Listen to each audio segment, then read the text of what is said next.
So right now I'm offering you the invitation to begin exploring the whole of who you are, to really work deeply to understand yourself, your patterns, your preferences, to think about what's working for you.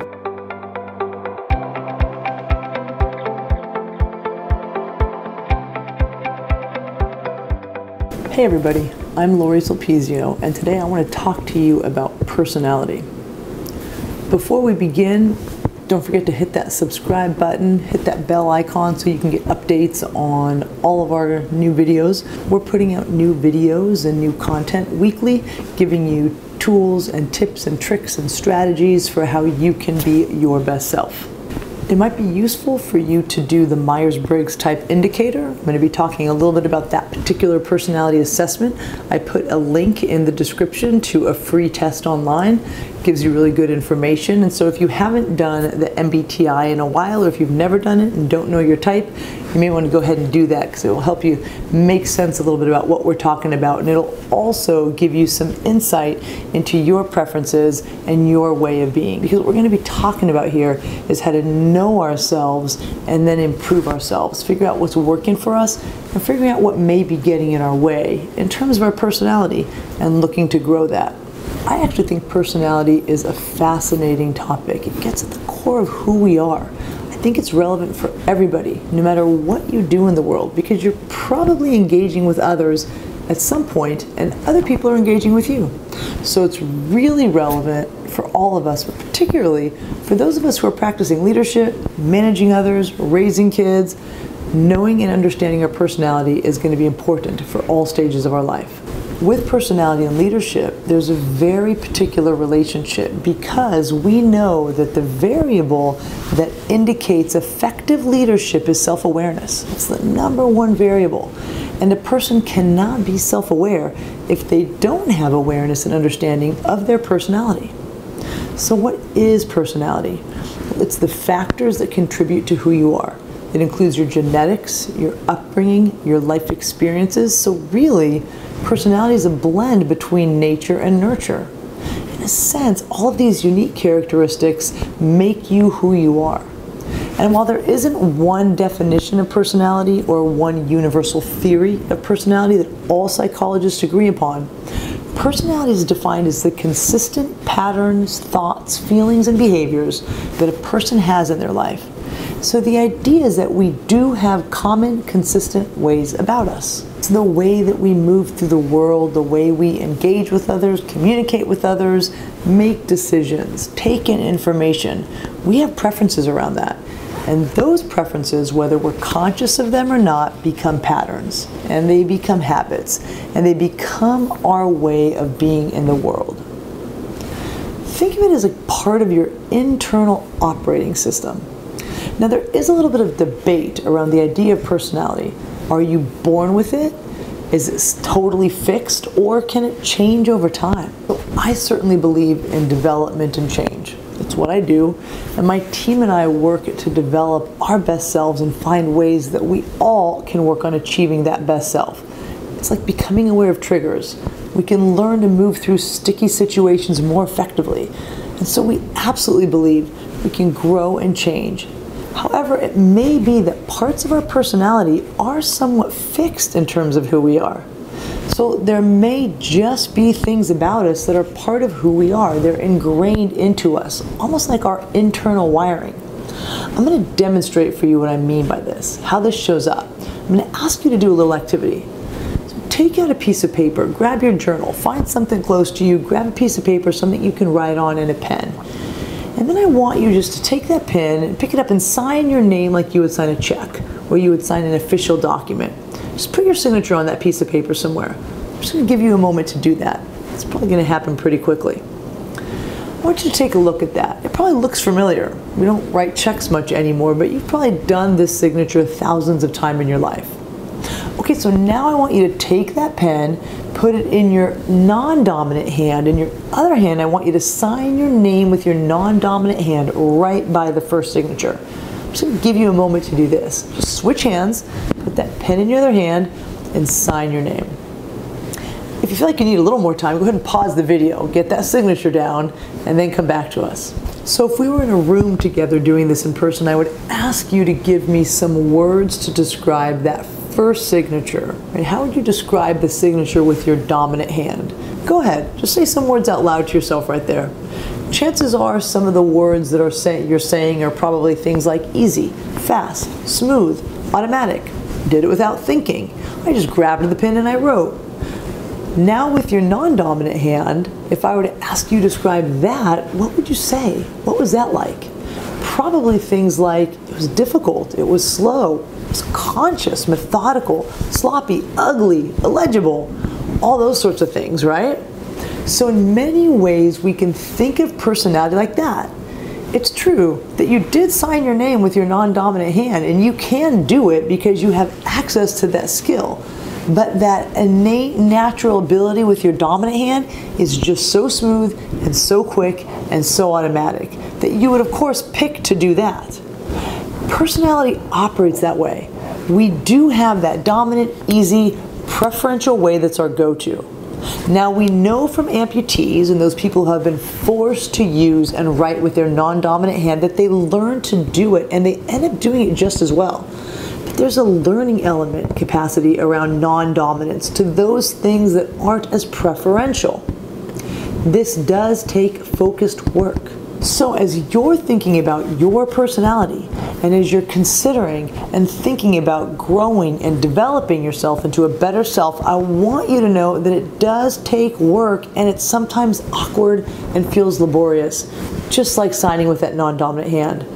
But as we dig into elements of our own personality, and as we start to develop parts of ourselves, I want you to have a lot of kindness for yourself, because it's incredibly difficult to change something that has probably been a part of you since birth, and also perhaps been reinforced over your life. So our personality is deeply ingrained parts of ourselves. How do we even begin to learn about our personality?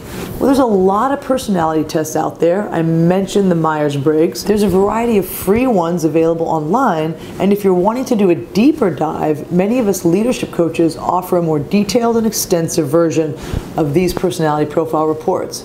My two favorites are the Myers-Briggs, the MBTI, that many of you might be familiar with.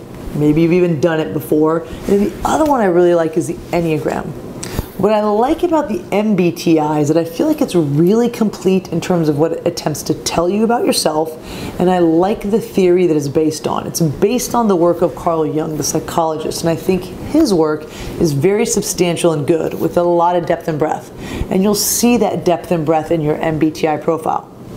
The Enneagram has more of a spiritual component to it, which I really like, and it actually has origins from a lot of the ancient wisdom traditions, with the Enneagram founders wanting to understand people and the types of people that there are.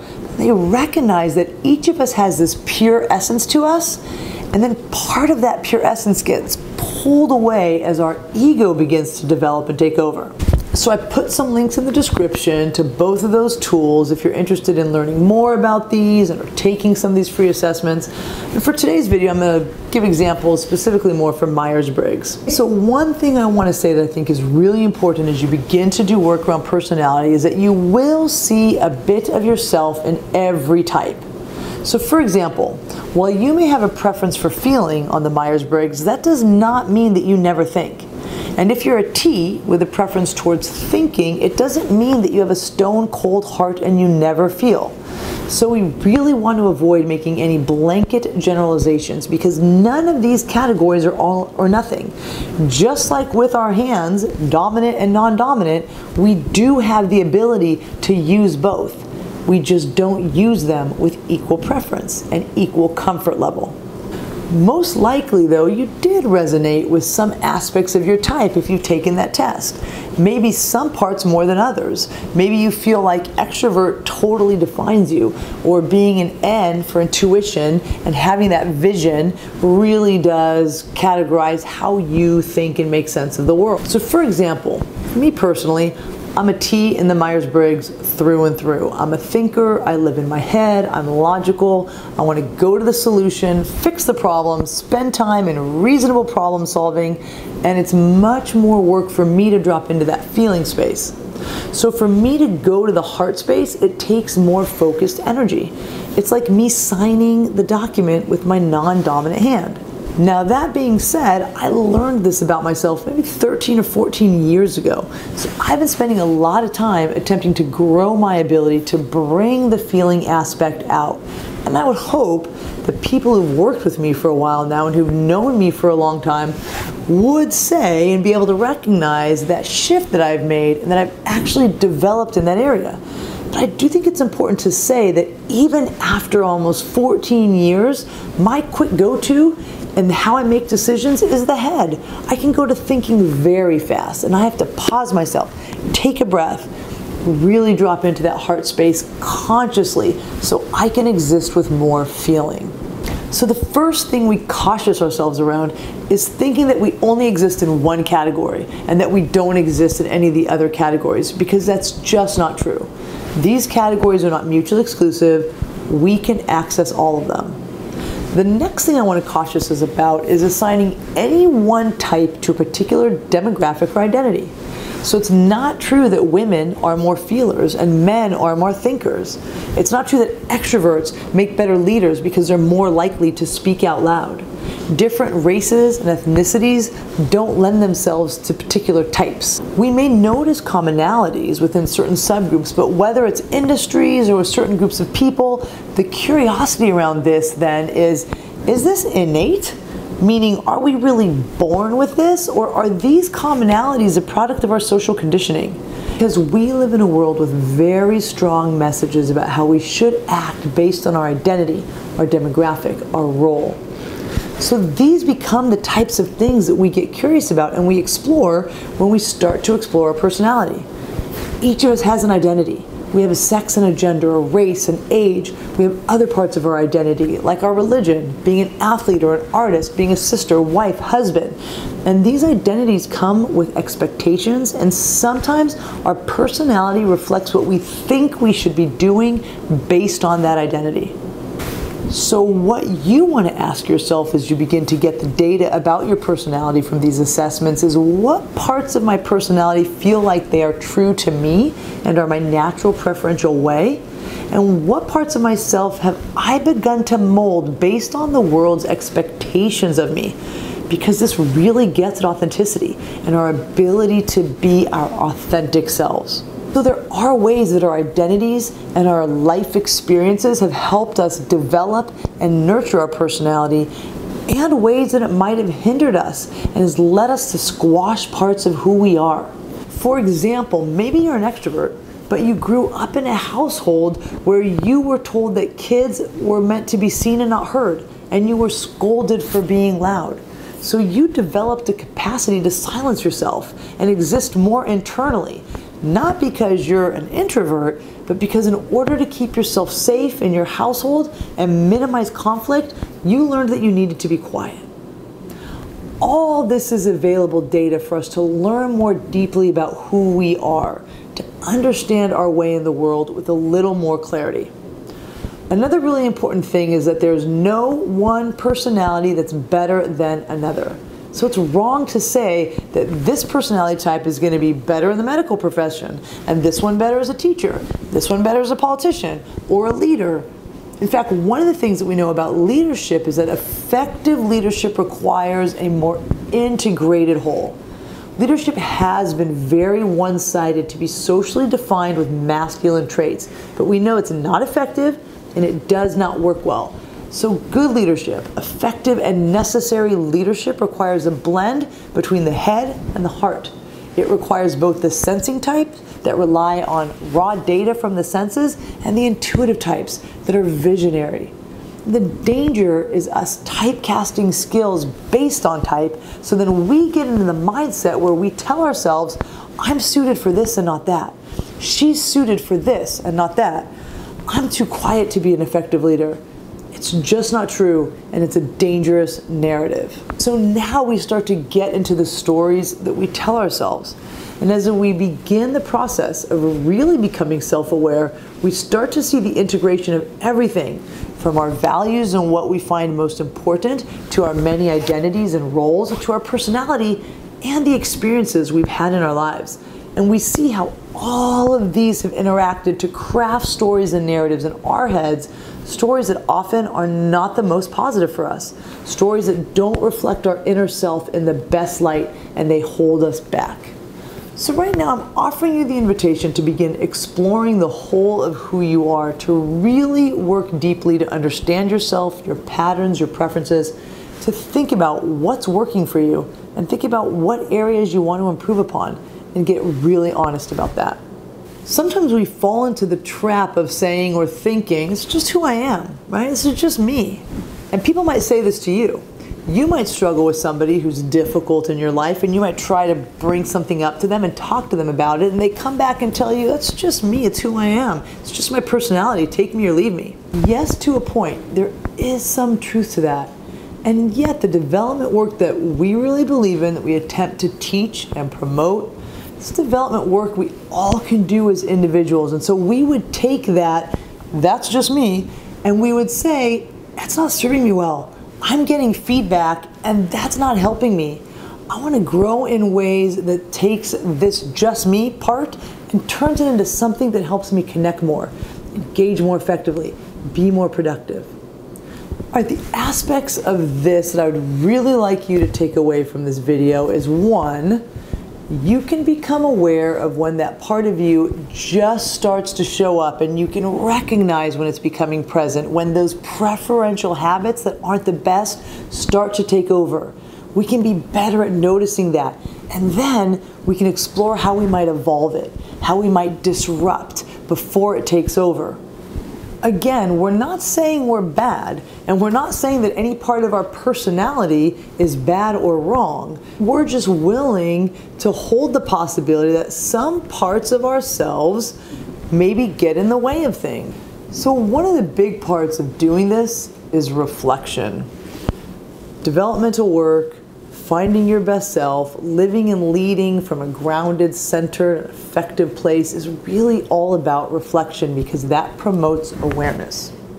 So in the description, there's some reflection questions if you want to dig a little deeper into this work.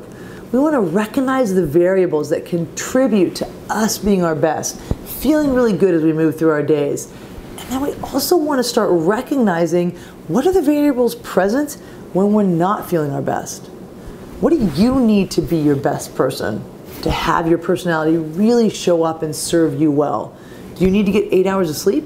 Do you need to start your day with a hot cup of coffee? Do you need to have some quiet time each night because you're a true introvert, and in order to start the next day fresh, you need some quiet time at the end of each day to just connect with yourself? Get to know yourself. Get to know your environment, because the more you know yourself and the more self-aware you are, the better you'll be able to translate that into effective leadership, fostering positive relationships, moving through conflict, and really being able to bring that best self to the most challenging of situations. So just one final reminder as we close out this conversation on personality, that we want to give ourselves a lot of latitude and a lot of self-compassion as we work to embrace and accept all the parts of who we are. Because even those negative parts, those parts that you don't love about yourself, they've probably served you and protected you in some way over the course of your life. So when we do this, we take in all of the parts of ourselves as data, and we attempt to do it without judgment. Thank you so much for joining me today. I know that this is deep and difficult work.